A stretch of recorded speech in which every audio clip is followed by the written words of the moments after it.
everyone, and welcome to Wingcat Sports, and we're back into college football after 1 week off. Middle Michigan State needing it. Michigan going to Illinois this week to play the Illini. They are favorited somehow. I'm surprised. Illini are ranked 22. Illini are ranked 22. Michigan's ranked 24. And we're favored. And we're favored by 3. So I don't get it. They're actually giving us a 60% chance to win the game overall. I mean, we certainly can win. I think I maybe we will. I'm kind of. That's one of the games I said we may surprise people. We've had 2 weeks to prepare for this. Is Tuttle going to be the starter? I have no idea. It's so we'll look at Illinois' stats here. Their QB so far this year has been 111 out of 164 for 1,400 yards, 14 TDs, and 1 interception. That's not bad. No, their running back 67 carries. But the top running back has 67 carries for 306 yards and 3 TDs, and their top wide receiver has 27 receptions for 452 yards and 7 TDs. So their offense does well. I am high on the Illini, and I'm high on Indiana this year. So I am not confident that Michigan can beat them, especially in Illinois. So my thought process this week is that this is a loss. I'm pretty sure you're going to lose 2 more games with Michigan, Ohio State, and what's the other big team they're playing? Indiana, who's undefeated. No, well, yeah, they have Michigan still has undefeated Oregon, undefeated Indiana, and undefeated Oregon and Ohio State. You're going to lose to both those. And Ohio State, who is 5-1, who lost to undefeated Oregon. You're going to lose to both of them. So the Illini beating the Illini and Indiana and Michigan State and Northwestern. That's your goals, because you can end up being, 8. What are we now? 4-2. We could be 8-4, which is probably what your goal should be. And people shouldn't be pissed at that for a year with everything happening to Michigan. That would be great if they could be 8-4. But this is going to be a tough matchup. I mean, definitely Illinois is going to be a really tough, and it's good. I want to see a good game. I want to see them play against somebody kind of on par with them, maybe a little better than them, and maybe beat them. Michigan needs this. This would be a big game for them. I mean, when was the last time you thought the Michigan-Illinois game would be a big game? I don't know. I don't know the last time Illinois was ranked higher going into a Michigan Illinois game. That's the one thing. Way to go, Illini. So far this year, the Illinois defense has 14 sacks. They have a total of 7 interceptions so far on the year as well. So, I mean, they're somewhat getting to the quarterback through 14 sacks through 6 games. So averaging about 2. Okay. Well, 14, about 2, a little over 2 sacks a game, which, is pretty normal. And 7, they average about an interception a game. So, I'm excited. I hope I get to see it. I hope I get to, what is it on? Is it going to be It's on CBS. Well, I'll get to watch it then. So, it's at night, right? Yes, it is a night game, I believe. Hold on, let me go back to it because I'm looking at Illinois stats. It's a 3:30 game, not a night game. I'll get to see it. 3:30 game. Yay for me. Like I said, I want to watch something. I want to get something cool. So cool. It'd be a fun football weekend.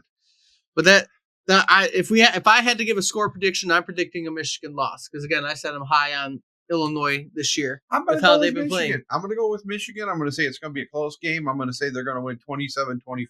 I'm just going to do like a 28-20 situation. Illinois. Okay. Illinois has done well this year. Their only loss came to Penn State. If Tuttle is the starting quarterback, if Tuttle is not the starting quarterback, then I think the Illini will beat us. Here's the only thing. I'm high on them. Their only loss is to Penn State. They lost 21-7. Last week, they didn't have the best game. They beat Purdue 50-49 in overtime. So it's a little bit out there to say that they will win, but I am just more higher on them. I think they're going to continue to play well. And I kind of just wanted to play well. Michigan is usually decent when they're good, but Illinois is rarely a good team. I'm not cheering for. Obviously, I'm not cheering for Illinois to win, but I'm not going to be that upset if Illinois does, because I would like to see these struggling teams actually do well for once. I said the only thing that's upset me this year with Michigan is the fact that they don't have a quarterback, and I think that's inexcusable to drop as much as they have from their national champion, even with everything happening. I still think they should be fairly competitive. Yes, and there's been outside of Tuttle, and I'm interested in seeing what Tuttle looks like with a couple of weeks of work, in practice, and see. He was certainly an improvement over anything they had the last game. And that's all I'm looking at. I just want to see improvement. I want to see a competitive team.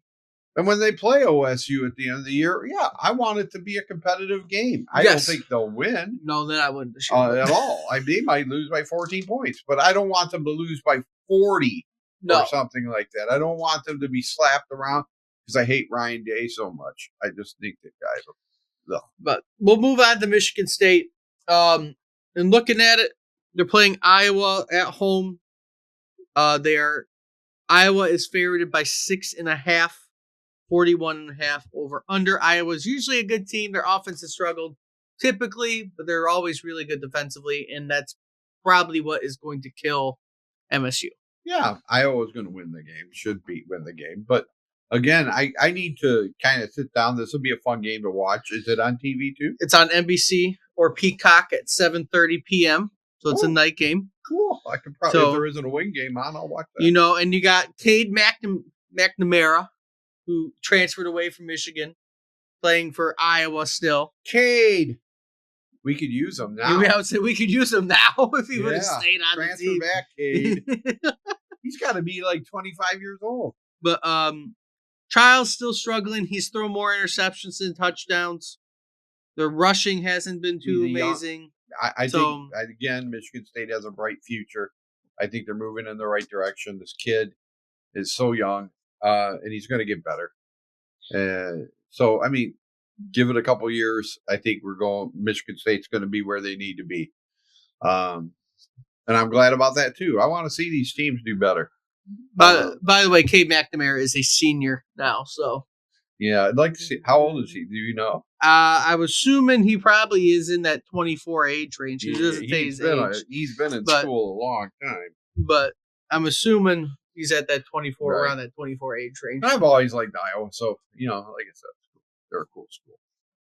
But I'm going with Iowa to beat Michigan State this week. And more or less because of the defense, not because, Iowa never has a good offense. Iowa never has a good offense, usually, unless it's a tight end. I would expect them to be better with Cade. I mean, he wasn't a bad quarterback for us. I mean, they're off. So, Cade McNamara, he's thrown for 794 yards this year, 5 TDs, 3 interceptions. But they've also rushed for 937 yards this year when the running back has 12 TDs. So, awesome. Yeah, well, we know what kind of team they have. So they're rushing a lot more, but like I said, I think Iowa's just going to handle them. It's probably going to be a closer game, but more low scoring. I'm going to go 21 to 14. Right. Iowa, probably somewhere around there. Yeah, yeah, that sounds about right. I can't really dispute that. That actually does sound pretty good. I'll say 17 to 14 just to be different. Iowa. Yeah, it's going to be around there. And one last thing, because we didn't get to talk about it, because we didn't do any college football talk last week. There are some surprises in the AP top 25 now for college football. Does Ohio State drop out of the top 20? We are going to go over that top 25 right now.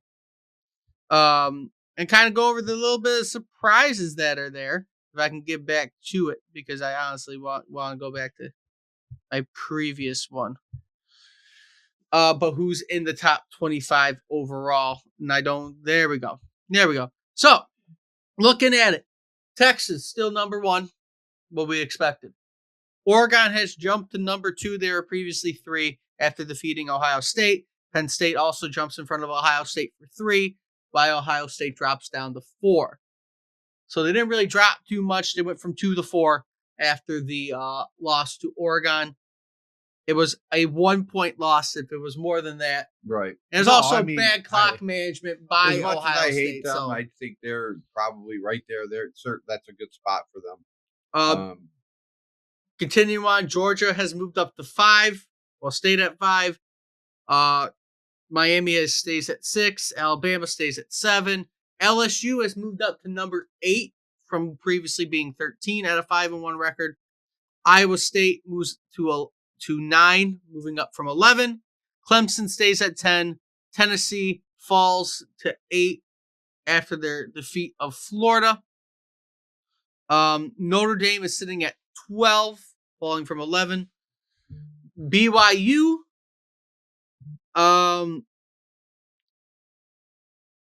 it's moved to 13 to 14. Texas A&M moved up to 14. Boise State went from 17 to 15. Indiana went from 18 to 16. Still winning the Big Ten, which is a surprise to me. Go Hoosiers, man. Is their team called the Hoosiers too? Yes. Even though Hoosier means basketball player, right? Isn't that what or just Hoosier just means you're from Indiana? I guess so. Okay. But I thought they had some basketball reference. Kansas State sits at 17. Ole Miss sits at 18. Missouri sits at 19. Pittsburgh is moved into 20. SMU is ranked 21. Illinois 22. And here's your surprise of the top 25. Army sitting at 23 ahead of Michigan. And Michigan at 24. Go and then Army. Navy sitting at 25. Both Army and Navy going to be cheering for the cadets, for the military to beat Notre Dame this year. I want them to beat my mom's favorite school. I think they could do it. And the Army-Navy game will be a good game to watch this year. Army does not play Notre Dame until November 23rd. And Navy doesn't play Notre Dame until next week. I might watch that game. I think for the first time, they have a legit shot to beat them. There will be. We'll see. I have a question, though. Do you think Ryan Day's coaching for his job? Probably. This year? Probably. Do you think if he loses to Michigan again, if he loses to Michigan, he's going to get fired. He's fired the day after that game. I think he is fired before any appearance in any bowl game or anything else. He can't lose to Michigan this year. I think if they make the playoffs, they'll be fine, which is easier. Depends on who he loses. And if he loses first round in the playoffs, for losing to a team like Oregon or Texas or somebody. But if he loses to Michigan for a third straight, to Michigan for the fourth straight time, that's not acceptable. Because it would be the other way around with Michigan too. Well, we went through a weird period, and I'll tell you what.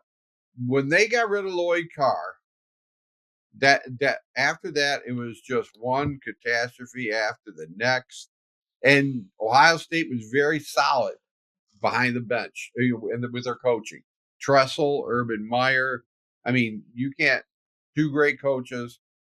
They always had 3 quarterbacks better than our starting quarterback. So I mean, that was the difference those years. I mean, they killed us for a good decade or more. And I don't want to see it. I feel terrible because I'll never cheer for Ohio State. But at the same time, I don't like seeing Michigan down like this. I don't like it when you go into these games and you don't think there's any chance for one of the teams to win. It's just not fun. But we'll see what ends up. Maybe Michigan will step up the game to the end of the year. I'm not saying they don't have a chance to win this year. It isn't that bad with Michigan. But it would be rivalry games are always different. Rivalries are weird, right? And if somehow they pull off some upset, oh my God. He's fired. He's fired. Ryan Day will be given the William Wallace treatment, man. It'll be like tied to trees and limbs pulled off or something there. It will not be pretty. Yeah, it will not be a good game for them. But like I said, mostly we're looking at I would say keep an eye on Army and Navy till the end of the year because that could be a fun championship game. Yeah. For their division.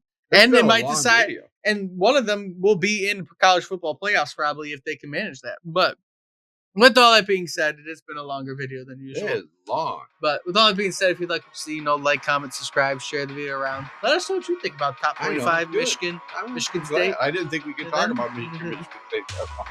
Until next time, we'll see everybody soon.